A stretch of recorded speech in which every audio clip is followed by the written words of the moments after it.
সুপ্রিয় শিক্ষার্থীরা, MR online স্কুলে তোমাদের সবাইকে স্বাগতম। আশা করি সবাই ভালো আছো। আজকে আমরা আলুর প্রতিফলনের অধ্যায়ে দ্বিতীয় পাঠ নিব, অর্থাৎ গত ক্লাসে আমরা আলুর প্রকৃতি নিয়ে আলোচনা করছি।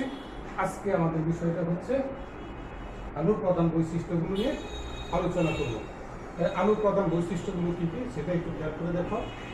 আলু কোনো স্বচ্ছ সমসত্ব মাধ্যমে সরল পথে চলে, অর্থাৎ এর আগের ক্লাসে কিন্তু আমরা বলছিলাম আলুর এক ধর্মের তড়িৎচুম্বকীয় তরঙ্গ, কিন্তু আসলে আলুর প্রধান যে ধর্মগুলো হচ্ছে সেই ধর্মের মাঝখানে বলা হচ্ছে যে আলু স্বচ্ছ সমসত্ব মাধ্যমে সরল পথে চলে। আলু স্বচ্ছ সমসত্ব মাধ্যমে সরল পথে চলে এবং কোনো নির্দিষ্ট মাধ্যমে আলুর বেগ নির্দিষ্ট, কোনো নির্দিষ্ট মাধ্যমে আলুর বেগ হচ্ছে নির্দিষ্ট।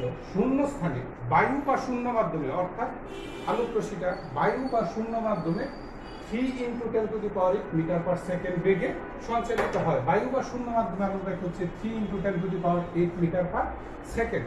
বায়ু মাধ্যমটাকে আমরা আলুর বেগের ক্ষেত্রে শূন্য মাধ্যম হিসেবে আখ্যায়িত করে থাকি, কিন্তু শব্দের বেগের ক্ষেত্রে কিন্তু বায়ু মাধ্যমটাকে আমরা শূন্য মাধ্যম হিসেবে বলতে পারি না। শব্দের বেগের ক্ষেত্রে শূন্য মাধ্যমে শব্দের বেগ হচ্ছে শূন্য, কারণ মাধ্যম ছাড়া শব্দ চলতে পারে না। এজন্য শব্দের বেগের ক্ষেত্রে যখন বলবে শূন্য স্থানে শব্দের বেগের মান, সেই ক্ষেত্রে কিন্তু 0 আসবে। আর যখন শূন্য স্থানে আলুর বেগের মান আসবে, শূন্য স্থানে আলুর বেগের মান হচ্ছে 3 × 10⁻⁸ মিটার/সেকেন্ড এবং আলুর বেগটাকে আমরা প্রকাশ করি সি দ্বারা। আলুর বেগকে প্রকাশ করা হয় সি দ্বারা, বেগের মান 3 × 10⁻⁸ মিটার/সেকেন্ড। এটা কিন্তু বায়ু মাধ্যমে আলুর বেগ ভিন্ন ধরনের হয়। এছাড়া দেখো, আমি 3 নাম্বার যে বৈশিষ্ট্যটা আছে এটা একটু পরে আসতেছি। 3 নাম্বার বৈশিষ্ট্যের আগে আমরা দেখতেছি 4 নাম্বার বৈশিষ্ট্য, আলু এক প্রকার শক্তি, আলু এক ধরনের শক্তি। এরপরে 5 নাম্বার বৈশিষ্ট্য আছে আলু এক ধরনের তড়িৎচুম্বক তরঙ্গ, এবং এই তড়িৎচুম্বক তরঙ্গের বৈশিষ্ট্যগুলো নিয়ে আমরা এটার পূর্বে ক্লাসে আলোচনা হয়েছে। তড়িৎচুম্বক তরঙ্গ যেমন রেডিও তরঙ্গ, বেতার তরঙ্গ, রেডিও তরঙ্গ, এক্স-রে তরঙ্গ, গামা রশ্মি তরঙ্গ, অবলোহিত রশ্মি, অতিবেগুনি রশ্মি, এইসব হচ্ছে তড়িৎচুম্বকীয় তরঙ্গ। এরপরে 6 নাম্বার বৈশিষ্ট্যটা, কোনো কোনো ঘটনায় আলু তরঙ্গের নেই, আবার কখনো কখনো আলু কণার নিয়ে আচরণ করে, কখনো কখনো আলু তরঙ্গের নিয়ে আচরণ করে, আবার কখনো কখনো আলু রশ্মি কণার নিয়ে আচরণ করে। আমরা প্রথমেই বলেছিলাম 20 শতাব্দীর গোড়ার দিকে বিজ্ঞানীরা বলছিলেন আলু দ্বৈত প্রকৃতির বা দ্বৈত চরিত্রের অধিকারী, আলু দ্বৈত প্রকৃতির বা দ্বৈত চরিত্রের অধিকারী। এই কারণে এখানে দেখা গেছে সেই বৈশিষ্ট্যের মাঝখানে যে ঘটনা হচ্ছে, কোনো ঘটনায় আলু তরঙ্গের নেই, আবার কখনো কখনো আলু কণার নেই আচরণ করে, আর কখনো কখনো আলু কণার নেই আচরণ করে। এখন আসলে আমরা যে বৈশিষ্ট্যটা বাকি রাখছিলাম সেই 3 নাম্বার বৈশিষ্ট্যটার মধ্যে আমরা চলে যাই। 3 নাম্বার বৈশিষ্ট্য বলতেছে আলুর প্রতিফলন, প্রতিসরণ, ব্যতিচার, অপবর্তন, বিচ্ছুরণ এবং সমাবর্তন ঘটে। আবার খেয়াল করো, 3 নাম্বার বৈশিষ্ট্যের মাঝে আছে আলুর প্রতিফলন। আলুর প্রতিফলন এই অধ্যায়টি আমরা শুরু করছি, যে অধ্যায়টা শুরু করছি সেই অধ্যায়টার নামই হচ্ছে আলুর প্রতিফলন। আমরা আলুর প্রতিফলন নিয়ে এই অধ্যায়ে আলোচনা করবো এবং আলোচ্য বিষয়ে আলুর প্রতিফলনই আছে। তারপর আমাদের এই নবম দশম শ্রেণী নবম অধ্যায়টার নাম হচ্ছে আলুর প্রতিসরণ, অর্থাৎ নবম অধ্যায়ে আমরা আলুর প্রতিসরণ সম্পর্কে জানবো। তাহলে বাকি রইল কোনগুলো? ব্যতিচার, বাকি রইল ব্যতিচার, অপবর্তন, বিচ্ছুরণ এবং সমাবর্তন। এই 4টা শব্দ আমাদের ক্লাস নবম 9-এর জন্য বা 10-এর জন্য নতুন শব্দ, নবম দশম শ্রেণীর জন্য, এবং অধ্যায়গুলো আমাদের নেই। না থাকার ফলে এই অংশটা তোমরা উপরের লেভেলে জানতে পারবে, নবম দশম শ্রেণীতে, ইন্টারমিডিয়েটে জানতে পারবে। কিন্তু এখন বিস্তারিত আলোচনা করতে গেলে আসলে ব্যতিচার বিষয়টা অনেক বিশাল। এই ব্যতিচার নিয়ে আলোচনা করতে গেলে আমাদের একটা ক্লাস চলে যাবে, বা একটা ক্লাসে বেশি রাখতে পারে অপবর্তন, বিচ্ছুরণ এবং সমাবর্তন। আমি জাস্ট এদের সংজ্ঞাটা নিয়ে তোমাদের সাথে আলোচনা করতেছি যে ব্যতিচার কাকে বলে সেই সংজ্ঞাটা শুধু আমরা এখানে জেনে রাখবো। এরপরে আমরা উপরে ক্লাসে গেলে আরো বিস্তারিত জানতে পারবো। যেমন সংজ্ঞাটা আসতেছে, আলোর ব্যতিচারের সংজ্ঞাটা একটু খেয়াল করো। দুটি সুসংগত উৎস থেকে, দুটি সুসংগত উৎস হতে নিশ্চিত, দুটি সুসংগত উৎস হতে নিশ্চিত সমান কম্পাঙ্ক, অর্থাৎ সুসংগত উৎস বলতে যেমন দুইটি চিরের ভিতর দিক দিয়ে এরকম একটা পর্দা দিলাম আমরা, একটু খেয়াল করো, এখানে একটা পর্দা আছে, এখানে একটা আলোক উৎস আছে, সেই আলোক উৎস থেকে আলোক উৎস ছড়িয়ে পড়ছে, এখানে একটা ছিদ্র, এখানে একটা ছিদ্র, এই দুইটা ছিদ্র দিয়ে একই আলোক উৎস থেকে, যেমন একটা মোমবাতি থেকে আলোক উৎস থেকে যখন আলোক উৎস দুইটা চিরের ভিতর দিকে যাবে তখন এই ধরনের জালরের সৃষ্টি করবে, এই ধরনের জালরের সৃষ্টি করবে, কোথাও অন্ধকার এবং কোথাও উজ্জ্বল। আমি শর্ট করে আসতেছি। দুটি সুসংগত উৎস হতে নিশ্চিত সমান কম্পাঙ্ক, এদের কম্পাঙ্কটা সমান এবং বিস্তারের দুটোটাই দেখো সমান পরিমাণ জায়গায় ঢেউ খেলতে খেলতে সামনের দিকে এগিয়ে যাচ্ছে। দুটি আলোক তরঙ্গ, দুইটা তরঙ্গ কিন্তু এখানে সৃষ্টি হয়েছে কোনো মাধ্যমে, এর কোনো বিন্দুর মধ্যে দিয়ে একই সাথে গমন করলে এই একটা উৎস থেকে দুইটা ছিদ্র দিয়ে একই আলোক উৎস অন্য একটা মাধ্যমে, এটা একটা মাধ্যম, এই মাধ্যমে গমন করতেছে। গমন করলে তরঙ্গ দুটির উপরিপাতনের ফলে, অর্থাৎ দেখো খেয়াল করে দেখো, একটা তরঙ্গ আরেকটা তরঙ্গে উপরে মিশে যাচ্ছে, তরঙ্গ দুটির উপরিপাতনের ফলে, অর্থাৎ একটা আরেকটার উপরে দিয়ে যখন যাবে তখন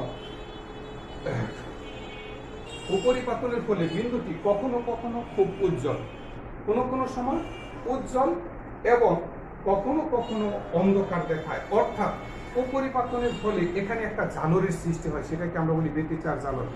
এই ঝালরে যেখানে দুইটা বিন্দু একসাথে মিলছে সেখানে বেশি উজ্জ্বল, আবার কোনো কোনো অংশ অন্ধকার দেখায়। এই উজ্জ্বল এবং অন্ধকার হওয়ার যে আলোর ঘটনাটা, সেটাকে বলতেছি কি আমরা আলোর ব্যতিচার। আবার একটু সংজ্ঞাটা সুন্দর করে খেয়াল করো। দুটি সুসংগত উৎস হতে নিশ্চিত সমান কম্পাঙ্ক ও বিস্তারের দুটি আলোক তরঙ্গ কোনো মাধ্যমের মধ্যে দিয়ে কোনো বিন্দুর মধ্যে দিয়ে একই সাথে গমন করলে তরঙ্গ দুটির উপরিপাতনের ফলে কখনো কখনো খুব উজ্জ্বল, আবার কখনো কখনো অন্ধকার দেখায়, কখনো কখনো উজ্জ্বল, কখনো কখনো অন্ধকার দেখায়। এই ঘটনাটাকে বলা হয় আলোর ব্যতিচার। যাক, আমরা ব্যতিচারের সংজ্ঞাটা আরো বিস্তারিত বর্ণনা অনেক বড়, উপরে ক্লাসে গেলে জানতে পারবে। এরপরে সংজ্ঞাটা দেখো, অপবর্তন জিনিসটা কি। কোন প্রতিবন্ধকের দ্বারদেশে বা সৌরছিদ্রের মধ্যে দিয়ে যাওয়ার সময় আলো কিছুটা বেঁকে যায়। এখন দেখো প্রশ্নটা দেখো কি বলছি। কোন প্রতিবন্ধকের দ্বারদেশে, অর্থাৎ তুমি একটা রুমের ভিতরে আলো জ্বালিয়ে রাখছো, এই আলোক রশ্মি যখন একটা দরজা দিয়ে বেরিয়ে যাচ্ছে তখন দেয়াল ঘেঁষে কিন্তু বেরিয়ে যাচ্ছে। প্রতিবন্ধকের দ্বার ঘেঁষে, অর্থাৎ দেয়ালটা হলো তার প্রতিবন্ধক, এই দেয়ালটার দ্বার ঘেঁষে যখন সে দরজা দিয়ে বেরিয়ে যাবে, তখন যাওয়ার সময় কিছুটা বেঁকে যায়, দরজার বাইরে গিয়ে দেখে গেছে কিছুটা অংশ তার বেঁকে গেছে। অথবা আলোক রশ্মি যখন কোনো সরু ছিদ্র দিয়ে দেয়ালের এক প্রান্ত থেকে অপর প্রান্তে প্রবেশ করেও শেষ, তখনও সে তারপরটা কিছুটা পরিবর্তন করে ফেলে, এই বেঁকে যায়। এই যে বেঁকে যাওয়ার যে আলোর ধর্মটা, এটার নামই হচ্ছে কি আলোর অপবর্তন।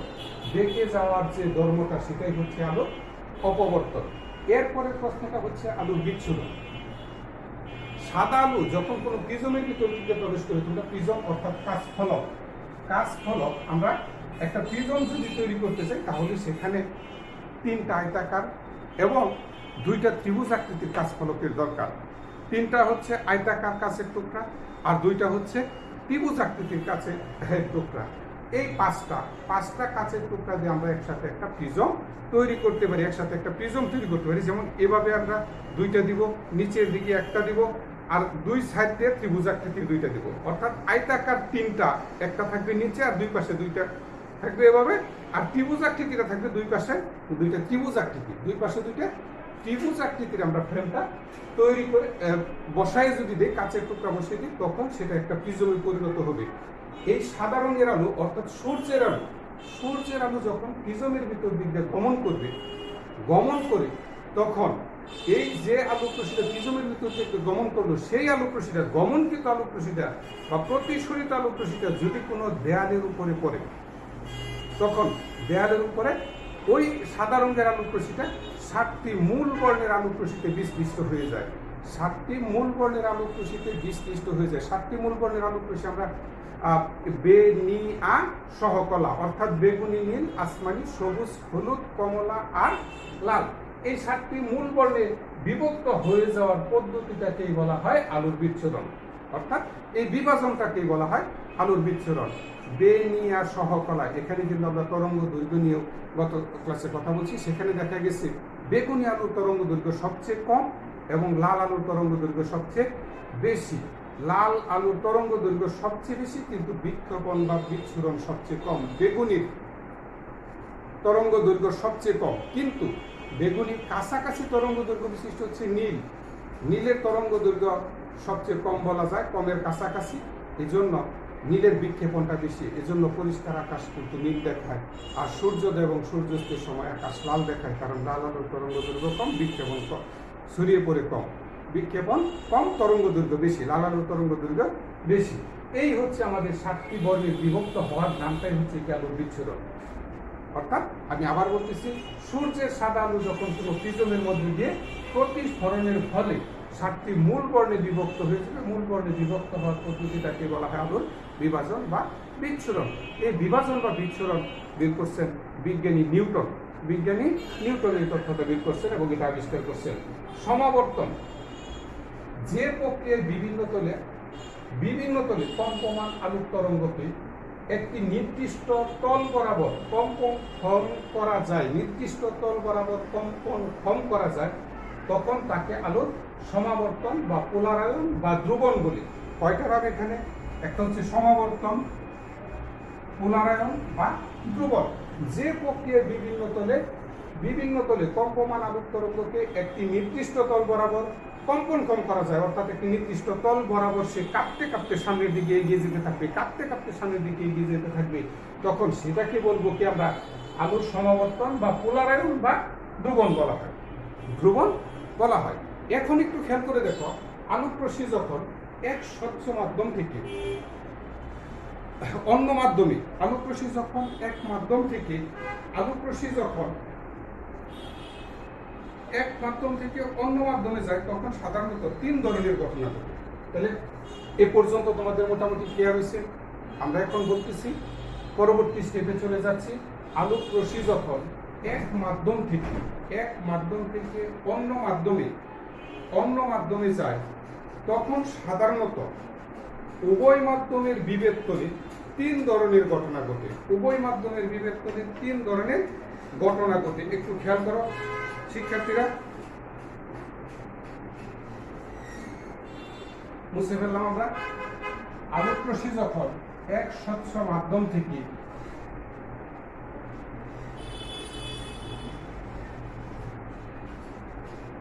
আলোক প্রতিফলনের মাঝে আমরা চলে যাচ্ছি। আলোক রশ্মি যখন এক স্বচ্ছ মাধ্যম থেকে অন্য স্বচ্ছ মাধ্যমের দিকে যায়, তখন উভয় মাধ্যমের বিভেদ তলে সাধারণত 3 ধরনের ঘটনা ঘটে। এক মাধ্যম থেকে যখন অন্য মাধ্যমে যায়, তখন সাধারণত 3 ধরনের ঘটনা ঘটে। একটু খেয়াল করো, এই আলোক রশ্মি যখন এক মাধ্যম থেকে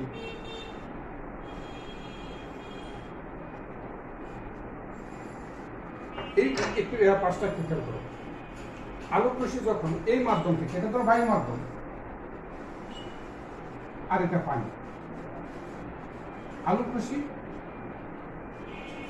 পানি মাধ্যম বলবো না আমি, এটা অন্য আরেকটা মাধ্যম। আলোক রশ্মি যখন বায়ু থেকে অন্য কোনো মাধ্যমে প্রবেশ করে, তখন উভয় মাধ্যমের বিভেদ তলে, অর্থাৎ এক মাধ্যম থেকে অন্য কোনো মাধ্যমে যাওয়ার সময়, আলোক রশ্মি এক মাধ্যম থেকে অন্য কোনো মাধ্যমে যাওয়ার সময় সেখানে 3 ধরনের ঘটনা ঘটে। মনে রাখবা, আলোক রশ্মি এক মাধ্যম থেকে অন্য মাধ্যমে যাওয়ার সময় সেখানে 3 ধরনের ঘটনা ঘটবে। 3 ধরনের ঘটনা কি কি? 3 ধরনের ঘটনা হচ্ছে, কিছু পরিমাণ আলো প্রথম মাধ্যমে ফিরে আসে, যেমন এই একটা আলোক রশ্মি মনে করো, এই আলোক রশ্মিটা আসছে, এই আলোক রশ্মিটা এখানে বাধা পেয়ে এদিকে চলে গেছে। কিছু পরিমাণ আলো প্রথম মাধ্যমে ফিরে যায়, এটার নাম হচ্ছে আলোর প্রতিফলন। আলোক রশ্মি যখন এক মাধ্যম থেকে অন্য কোনো মাধ্যমের দিকে যায়, তখন উভয় মাধ্যমের বিভেদ তলে কিছু পরিমাণ আলো, উভয় মাধ্যমের বিভেদ তলে বাধা পেয়ে কিছু পরিমাণ আলো প্রথম মাধ্যমে ফিরে আসে, এটাকে বলা হয় আলোর প্রতিফলন। আবার কিছু পরিমাণ আলো এই মাধ্যম কর্তৃক শোষিত হয়, যে মাধ্যমের উপরে এসে পড়লো সেই মাধ্যমের উপরে এসে এই মাধ্যম কর্তৃক কিছু পরিমাণ আলো শোষিত হয়। আর এই মাধ্যম যে মাধ্যমের উপর বসে পড়লো সে দ্বিতীয় মাধ্যম যদি স্বচ্ছ হয় তাহলে সেখানে থেকে কিছু পরিমাণ আলোর প্রতিসরণ ঘটবে। অর্থাৎ আলোক রশ্মি যখন এখানে এসে পড়লো তখন সেখানে 3 ধরনের ঘটনা সংঘটিত হয়। 3 ধরনের ঘটনা ঘটে। আলোক রশ্মি এক মাধ্যম থেকে অন্য মাধ্যমে যাওয়ার পথে উভয় মাধ্যমের বিভেদ তলে 3 ধরনের ঘটনা ঘটবে। কি কি ঘটনা?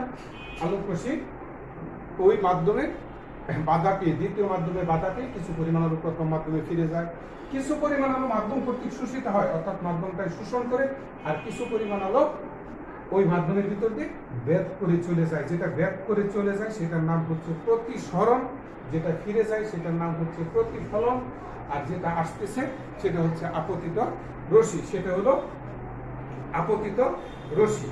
এখন দেখো আলোর প্রতিফলন কাকে বলে, সংজ্ঞাটা একটু সবাই লিখে নাও। আলোর প্রতিফলন কাকে বলে? আমরা তাহলে প্রতিফলনে চলে গেলাম। আমরা আগেই বলছিলাম আলোর প্রতিফলন প্রতিসরণ ঘটে।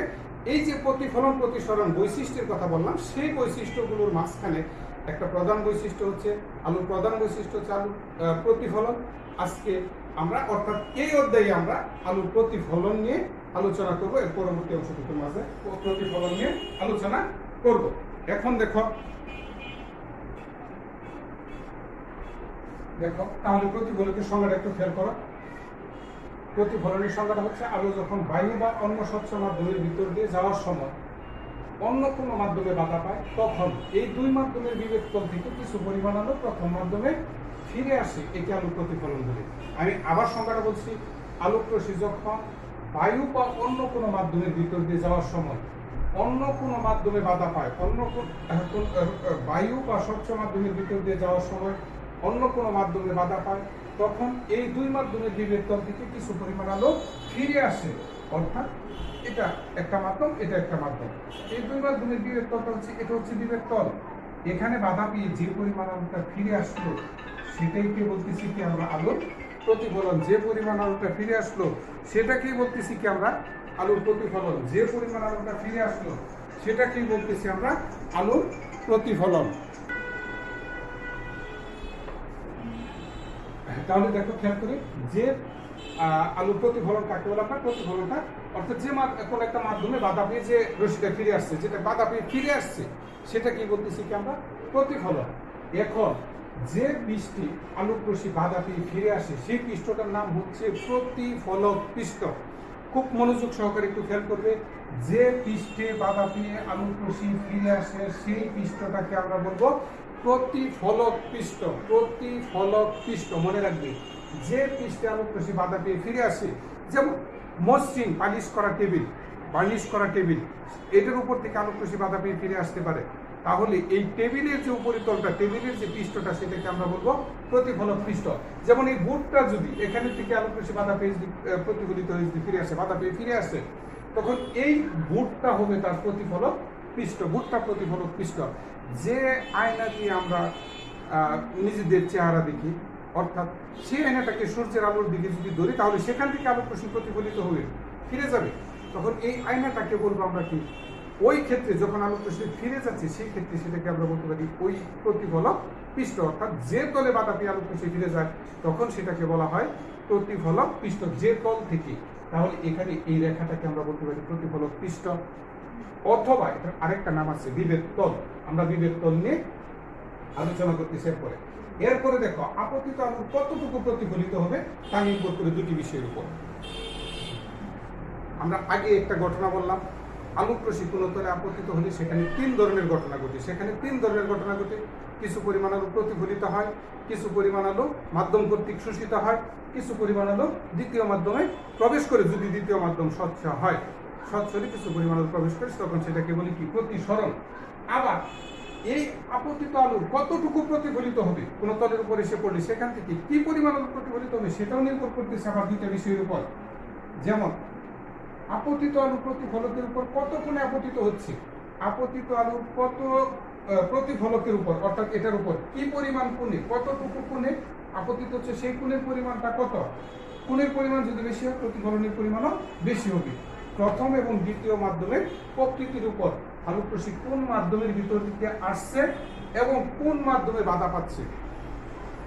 কোন মাধ্যমে সেই বাধাপ্রাপ্ত, যে মাধ্যমটা বাধাপ্রাপ্ত সেটা যদি আমাদের কি হয়, দর্পণ হয়, তাহলে বেশি পরিমাণ আলো প্রতিফলিত হবে। অর্থাৎ কাচের পৃষ্ঠের প্রলেপ দিয়ে প্যারালাকালি সিলভারিং হ্যালাইট এর প্রলেপ লাগাতে হয়। লাগালে তখন সেটা কাচের পৃষ্ঠের পিছন দিকে যখন প্রলেপ লাগাই তখন সেটা দর্পণে পরিণত হবে।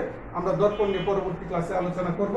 তাহলে যেটা আসতেছে সেটা আপতিত রশ্মি, এখান থেকে ফিরে গিয়ে সেটা হচ্ছে প্রতিফলিত রশ্মি। তাহলে দুইটা মাধ্যমের উপর আপতিত আলোর প্রতিফলকের উপর কত কোণে আপতিত হচ্ছে সেটার উপর, প্রথম এবং দ্বিতীয় মাধ্যমের প্রকৃতির উপর, প্রথম এবং দ্বিতীয় মাধ্যমের প্রকৃতির উপর, অর্থাৎ কোন মাধ্যমের ভিতরে দিকে আলোক রশ্মি আসছে, কোন মাধ্যমের উপর বাধা পাচ্ছে। যদি এই আলোক রশ্মিটা দর্পণে বাধা পায়, দর্পণ অর্থাৎ আয়না বাধা পায়, তাহলে সেখান থেকে 40% আলোক রশ্মি প্রতিফলিত হবে। আর যদি কোনো কাচের টুকরার ভিতর দিক দিয়ে কাচের টুকরার ভিতর দিকে লম্বভাবে আলোক রশ্মি আপতিত হয়, সেখান থেকে 4.5% আলোক রশ্মি আপতিত হবে, প্রতিফলিত হবে। 4.5% দর্পণ থেকে 40%, অর্থাৎ একেবারে 40% বলা যায় না, 40 থেকে 45% পর্যন্ত আলোক রশ্মি প্রতিফলিত হয়। 40 থেকে 45% পর্যন্ত আলোক রশ্মি প্রতিফলিত হয়। আর কাচের ভিতর দিকে যখন আলোক রশ্মি প্রতিফলিত হয় তখন সেখানে প্রতিসরিত হয়। কাচের ভিতর দিকে যখন আলোক রশ্মি প্রতিসরিত হয় তখন কাচ থেকে আলোক রশ্মি প্রতিফলিত হয়। সেটা হলো 4.5% আলোক রশ্মি মাত্র কাচের ভিতর দিকে যাওয়ার সময় ফিরে আসে। প্রতিসরণের সময় কাচের ভিতর দিকে প্রতিসরণের সময় 4.5% আলোক রশ্মি ফিরে আসে। এই হচ্ছে আমাদের আলোর প্রকৃতি। এখন দেখো, এই প্রতিফলক পৃষ্ঠের উপর ভিত্তি করে আমরা আলোর প্রতিফলনটাকে আবার দুইটা ভাগে ভাগ করতে পারি। একটা হচ্ছে নিয়মিত প্রতিফলন, আর একটা হচ্ছে ব্যক্ত প্রতিফলন বা অনিয়মিত প্রতিফলন। নিয়মিত প্রতিফলন বা ব্যক্ত প্রতিফলন। নিয়মিত প্রতিফলনের সংজ্ঞাটা দেখো, একগুচ্ছ সমান্তরাল আলোক রশ্মি কোনো কোণে আপতিত হয়ে প্রতিফলনের পর যদি সেটা সমান্তরালভাবে প্রতিফলিত হয় অথবা অভিসারী রশ্মিগুচ্ছে পরিণত হয় অথবা অপসারী রশ্মিগুচ্ছে পরিণত হয়, তখন সেটাকে বলি আমরা নিয়মিত প্রতিফলন। আমি আবার নিয়মিত প্রতিফলনের সংজ্ঞাটা করতেছি। একগুচ্ছ সমান্তরাল আলোক রশ্মি কোনো তলে আপতিত হয়ে প্রতিফলনের পর যদি তার সমান্তরালভাবে প্রতিফলিত হয় অথবা অভিসারী রশ্মিগুচ্ছে পরিণত হয় অথবা অপসারী রশ্মিগুচ্ছে পরিণত হয়, তখন সেটাকে বলা হয় নিয়মিত প্রতিফলন। অর্থাৎ এখানে তিনটা ঘটনা ঘটতেছে, তিনটা ঘটনার যে কোনো একটা ঘটনা ঘটলেও তখন সেটাকে বলবো নিয়মিত প্রতিফলন। যেমন একগুচ্ছ সমান্তরাল আলোক রশ্মি সমান্তরালভাবে আসলো, প্রতিফলনের পর সেটা সমান্তরালভাবে প্রতিফলিত হয়েছে, আসছে সমান্তরালভাবে, প্রতিফলিত হয়েছে সমান্তরালভাবে, তখন সেটাকে আমরা বলবো কি নিয়মিত প্রতিফলন। অথবা সমান্তরালভাবে আসছে, প্রতিফলনের পর সেটা এক বিন্দুতে মিলিত হয়েছে, এটা এদিকে গেছে আবার এদিকে ফিরে আসছে, প্রতিফলনের পর এক বিন্দুতে মিলিত হয়েছে, তখনও সেটাকে বলতেছি কি আমরা নিয়মিত প্রতিফলন। এটার নাম হচ্ছে অভিসারী রশ্মিগুচ্ছ। অথবা এক বিন্দু হতে ছড়িয়ে পড়তেছে বলে মনে হয়, এ ধরনের ঘটনাও যদি ঘটে যে সমান্তরালভাবে আসছে, এদিকে প্রতিফলিত হয়ে গেছে, আবার এটাও আসছে, এটা এদিকে প্রতিফলিত হয়ে গেছে, এটা এ বরাবর আসছে, এ বরাবর প্রতিফলিত হয়েছে। প্রতিফলিত রশ্মিগুলো পিছন দিকে যদি আমরা বর্ধিত করি তাহলে মনে হবে এরা একটা নির্দিষ্ট বিন্দু থেকে ছড়িয়ে পড়তেছে বলে মনে হবে, তখনও এটাকে আমরা বলবো কি নিয়মিত প্রতিফলন। এটার নাম হচ্ছে অপসারী রশ্মিগুচ্ছে পরিণত হওয়া। তাহলে নিয়মিত প্রতিফলনের শর্ত কিন্তু তিনটা। আমাদের মেইন বইটাতে একটা চিত্র দেওয়া আছে এবং সংজ্ঞাটার মাঝখানে তিনটা শর্তই কিন্তু উল্লেখ করা আছে। একগুচ্ছ সমান্তরাল আলোক রশ্মি কোনো তলে সমান্তরালভাবে আপতিত হয়ে প্রতিফলনের পর যদি সেটা সমান্তরালভাবে প্রতিফলিত হয় তখন সেটাকে বলা হয় নিয়মিত প্রতিফলন। যদি অভিসারী রশ্মিগুচ্ছে পরিণত হয় তখনও সেটাকে বলা হয় নিয়মিত প্রতিফলন। যদি অপসারী রশ্মিগুচ্ছে পরিণত হয় তখনও সেটাকে বলা হয় নিয়মিত প্রতিফলন। তার মানে সমান্তরালে আসলে সমান্তরালে যাবে, আবার সমান্তরালে আসলো এক বিন্দুতে মিলিত হবে, ওই বিন্দুতে মিলিত হওয়াটাকে বলি আমরা অভিসারী রশ্মিগুচ্ছে পরিণত হওয়া, অথবা এক বিন্দু হতে ছড়িয়ে পড়বে বলে মনে হতে পারে, তখনও সেটা নিয়মিত প্রতিফলন। তাহলে নিয়মিত প্রতিফলনের তিনটা যে কোনো একটা ঘটনা ঘটলেও তখন সেটাকে আমরা নিয়মিত প্রতিফলন বলতে পারি। আরেকটা প্রতিফলন হচ্ছে অনিয়মিত প্রতিফলন বা ব্যক্ত প্রতিফলন। একগুচ্ছ সমান্তরাল আলোক রশ্মি কোনো তলে সমান্তরালভাবে আপতিত হয়ে প্রতিফলনের পর যদি সেটা সমান্তরালভাবে প্রতিফলিত না হয়, এরকম মনে করো তলের ক্ষেত্রে এই ঘটনাটা ঘটে, সমান্তরালভাবে আসছে, প্রতিফলনের পর সেটা আর সমান্তরালভাবে প্রতিফলিত হলো না, দেখা গেছে এটা এদিকে চলে গেছে, এটা এদিকে চলে গেছে, এটা এ বরাবর চলে গেছে, এরকম ভাবে চলে গেছে, তখন সেটাকে আমরা বলতে পারি অনিয়মিত প্রতিফলন। অর্থাৎ একগুচ্ছ সমান্তরাল আলোক রশ্মি সমান্তরাল কোনো তলে সমান্তরালভাবে আপতিত হয়ে প্রতিফলনের পর যদি সেটা সমান্তরালভাবে প্রতিফলিত না হয় তখন সেটাকে আমরা বলবো অনিয়মিত প্রতিফলন। সমান্তরালভাবে আসলো, প্রতিফলনের পর সমান্তরালভাবে প্রতিফলিত হলো না, তখনও সেটাকে বলতে পারতেছি আমরা অনিয়মিত প্রতিফলন। এখন এই নিয়মিত প্রতিফলন অনিয়মিত প্রতিফলন আমরা জানলাম। এরপর যেটা আমাদের দরকার সেটা হচ্ছে আমরা এখন কিছু রশ্মি চিনব। এই প্রতিফলন সংক্রান্ত কয়েকটা সংজ্ঞা একটু ছোট করে জেনে নিব। কোনটা রশ্মির নাম কি? এখানে যে তলটা কল্পনা করছি সেই তলটা হচ্ছে বিভেদ তল।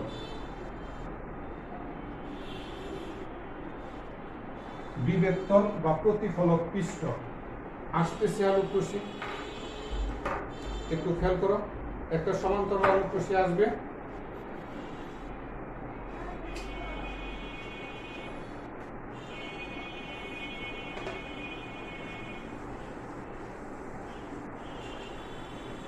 আসলো এবং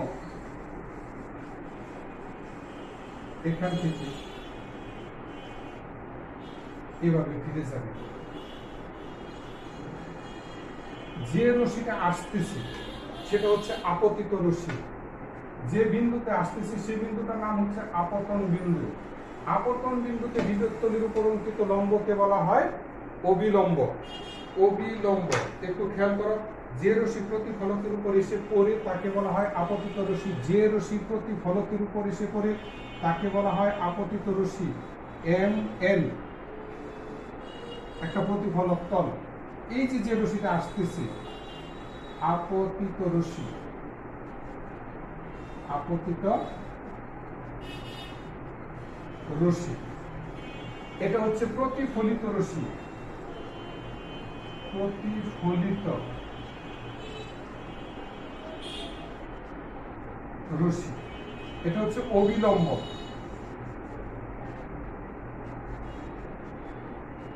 অবিলম্ব এই কোণটার নাম হচ্ছে আপতন কোণ। খেয়াল করো, আপতন কোণ, আপতন কোণ। এই কোণটার নাম হচ্ছে প্রতিফলন কোণ। প্রতিফলন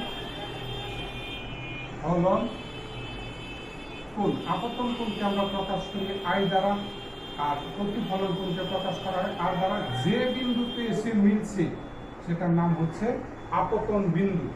এই বিন্দুটার নাম হচ্ছে আপতন বিন্দু। আর যেটার উপরে পড়ছে সেটার নাম হচ্ছে বিভেদ তল। যেটার উপরে পড়ছে সেটার নাম হচ্ছে বিভেদ তল। এখন দেখো, আপতিত রশ্মি প্রতিফলকের উপর যে বিন্দুতে এসে পড়ে সেটাকে বলা হয় আপতন বিন্দু। আপতিত রশ্মি প্রতিফলকের উপর, আপতিত রশ্মি প্রতিফলকের উপর যে বিন্দুতে এসে পড়ে সেটাকে বলা হয় আপতন বিন্দু। আপতিত রশ্মি প্রতিফলকের উপর যে বিন্দুতে এসে পড়তেছে সেটাকে বলতেছে আপতন বিন্দু। আপতন বিন্দু, আপতন বিন্দু, আপতিত রশ্মি যে বিন্দুতে এসে পড়ে, আপতন বিন্দুতে বিভেদ তলের উপর অঙ্কিত লম্বকে বলতেছে অবিলম্ব। আপতন বিন্দুতে বিভেদ তলের উপর অঙ্কিত লম্বকে বলা হয় অবিলম্ব। প্রতিফলিত রশ্মি প্রতিফলকে বাধাপি, এটা হলো প্রতিফলক, এটা হচ্ছে প্রতিফলক বা বিভেদ তল। প্রতিফলকে বাধা পেয়ে যে রশ্মি আবার ওই প্রথম মাধ্যমে ফিরে যায়, প্রতিফলকে বাধা পেয়ে যে রশ্মি আবার ওই পূর্বের মাধ্যমে বা প্রথম মাধ্যমে ফিরে যায় তখন সেটাকে বলা হয় প্রতিফলিত রশ্মি। আপতিত রশ্মি এবং প্রতিফলিত রশ্মি, আপতিত রশ্মি অবিলম্বের সাথে যে কোণ উৎপন্ন করে সেটাকে বলা হয় আপতন কোণ। আপতিত রশ্মি অবিলম্বের সাথে যে কোণ উৎপন্ন করে সেটা হচ্ছে আপতন কোণ। প্রতিফলিত রশ্মি অবিলম্বের সাথে যে কোণ উৎপন্ন করে সেটাকে বলা হয় প্রতিফলন কোণ। আপতন কোণকে প্রকাশ করা হয় আই দ্বারা, প্রতিফলন কোণকে প্রকাশ করা হয় আর দ্বারা। প্রতিফলন কোণকে প্রকাশ করা হয় আর দ্বারা। এই হচ্ছে প্রতিফলন সংক্রান্ত কয়েকটা তথ্য। এরপরে দেখো আমরা প্রতিফলনের দুইটা সূত্র এ পর্যন্ত আজকে আমরা চলে যাব। প্রতিফলনের দুইটা সূত্র, সেই সূত্র দুইটা হচ্ছে, প্রথম সূত্র প্রতিফলনের দুইটা সূত্রের প্রথম সূত্রটা হচ্ছে আপতিত রশ্মি, প্রতিফলিত রশ্মি আপতন বিন্দুতে বিভেদ তলের উপর অঙ্কিত অবিলম্ব, আপতন বিন্দুতে বিভেদ তলের উপর অঙ্কিত অবিলম্ব একই সমতলে অবস্থান করে। আমি আলোর প্রতিফলনের প্রথম সূত্রটা আবার বলতেছি, তুমি দুইটা খেয়াল করো। আপতিত রশ্মি, প্রতিফলিত রশ্মি আপতন বিন্দুতে বিভেদ তলের উপর অঙ্কিত অবিলম্ব একই সমতলে অবস্থান করে, একই সমতলে অবস্থান করে। আলোর প্রতিফলনের দ্বিতীয় সূত্র আপতন কোণ আই ইকুয়াল টু প্রতিফলন কোণ আর, অর্থাৎ আপতন কোণ আই ইকুয়াল টু প্রতিফলন কোণ আর। এই হচ্ছে আলোর প্রতিফলনের দ্বিতীয় সূত্র। তাহলে আজকের ক্লাস আমরা এ পর্যন্তই। তোমাদের সবাইকে ধন্যবাদ। আল্লাহ হাফেজ।